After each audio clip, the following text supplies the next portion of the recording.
Papua, sebuah wilayah yang dikenal karena keindahan alamnya yang luar biasa. Pegunungan menjulang tinggi, hutan lebat yang masih alami, dan budaya yang kaya. Namun di balik keindahan itu, Papua juga menyimpan konflik panjang yang telah berlangsung selama puluhan tahun. Di tengah konflik tersebut, muncul sebuah kelompok yang dikenal dengan nama Organisasi Papua Merdeka atau OPM. Kelompok ini berdiri sejak tahun 1965 dengan tujuan memperjuangkan pemisahan Papua dari Indonesia. Seiring berjalannya waktu, konflik yang melibatkan kelompok bersenjata di Papua semakin memanas. Berbagai aksi penembakan, penyanderaan, hingga pembunuhan terhadap aparat maupun warga sipil terjadi berulang kali. Dalam video kali ini, kita akan membahas sejumlah peristiwa yang sering disebut sebagai contoh paling berdarah dalam konflik Papua, termasuk tragedi pekerja pembangunan, penyerangan terhadap fasilitas publik, hingga pembantaian yang mengejutkan masyarakat Indonesia. Mari kita mulai. Untuk memahami mengapa konflik ini terjadi, kita perlu melihat sejarahnya. OPM lahir pada pertengahan tahun 1960-an. Kelompok ini menolak integrasi Papua ke dalam Indonesia dan menganggap Papua seharusnya menjadi negara yang berdiri sendiri. Sejak saat itu, berbagai faksi muncul, sebagian bergerak melalui jalur politik, sementara sebagian lain memilih jalur bersenjata. Konflik yang berlangsung puluhan tahun kemudian menciptakan lingkaran kekerasan yang sulit dihentikan. Salah satu peristiwa yang paling mengejutkan terjadi pada Desember 2018. Saat itu, puluhan pekerja proyek pembangunan jalan Trans Papua sedang bekerja di wilayah Kabupaten Duga. Mereka datang dengan tujuan sederhana, membangun infrastruktur yang diharapkan dapat membuka akses bagi masyarakat Papua yang selama ini terisolasi. Namun situasi berubah menjadi mimpi buruk. Kelompok bersenjata menyerang para pekerja. Puluhan orang menjadi korban dalam insiden yang kemudian dikenal sebagai salah satu tragedi paling mematikan dalam sejarah konflik Papua. Kejadian ini membuat banyak pihak terkejut, karena sebagian besar korban merupakan pekerja sipil, yang sama sekali tidak terlibat dalam operasi militer. Peristiwa tersebut menjadi sorotan nasional dan internasional.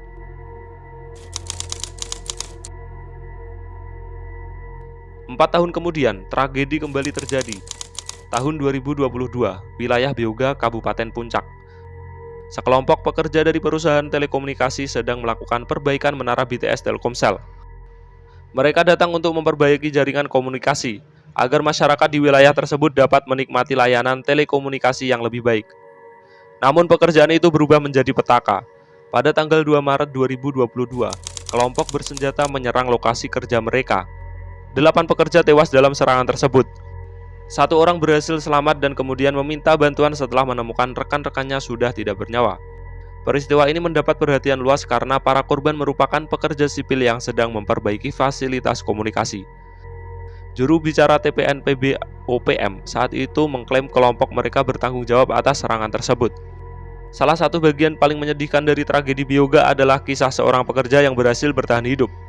Ketika kembali ke lokasi camp, ia mendapati rekan-rekannya telah meninggal dunia akibat serangan tersebut. Dalam kondisi panik dan ketakutan, ia berusaha mencari cara untuk meminta pertolongan. Melalui sistem komunikasi yang masih tersisa, ia akhirnya berhasil menghubungi pihak luar dan menyampaikan apa yang terjadi. Kisahnya menggambarkan betapa mencekam situasi yang terjadi di lapangan. Pada tahun 2023, dunia internasional kembali menyoroti konflik Papua. Seorang pilot asal Selandia Baru bernama Philip Mark Martens disandra setelah pesawat yang diterbangkannya mendarat di wilayah Papua Pegunungan.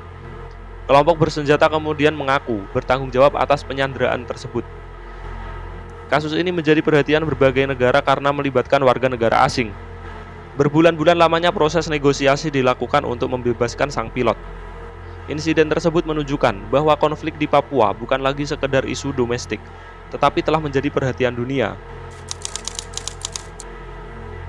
Dalam setiap konflik bersenjata, masyarakat sipil hampir selalu menjadi pihak yang paling menderita.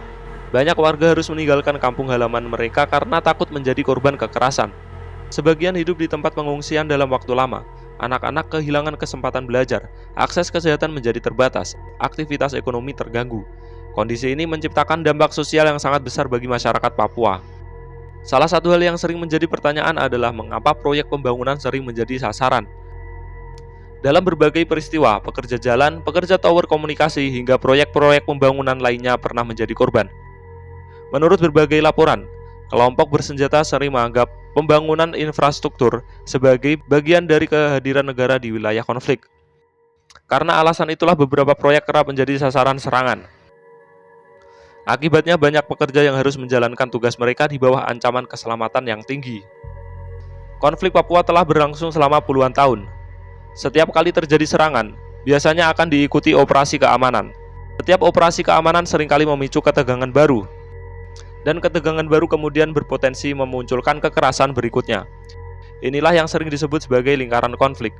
Situasi tersebut membuat perdamaian menjadi sangat sulit dicapai. Di balik angka-angka korban, ada keluarga yang kehilangan ayah, ada anak yang kehilangan orang tua, ada istri yang harus menerima kenyataan bahwa suaminya tidak akan pernah pulang lagi. Banyak korban hanyalah pekerja biasa. Mereka berangkat bekerja untuk mencari nafkah. Mereka tidak membawa senjata, mereka tidak terlibat dalam konflik politik, namun mereka menjadi korban dari konflik yang jauh lebih besar daripada diri mereka sendiri. Meskipun konflik tersebut berlangsung, banyak pihak berharap Papua dapat menemukan jalan menuju perdamaian.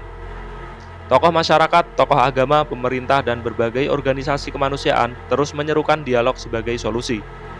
Karena pada akhirnya, kekerasan hanya menghasilkan korban baru. Tidak ada pihak yang benar-benar menang ketika nyawa manusia terus melayang.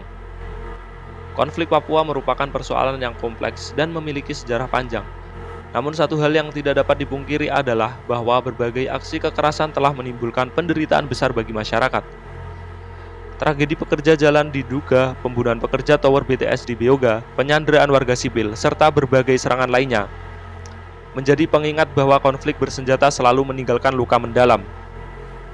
Semoga suatu hari nanti Papua dapat dikenal bukan karena konflik dan pertumpahan darah, melainkan karena keindahan alam, budaya, dan masa depan yang damai bagi seluruh masyarakat. Bagaimana pendapat kalian mengenai konflik yang telah berlangsung puluhan tahun ini? Tulis pendapat kalian di kolom komentar.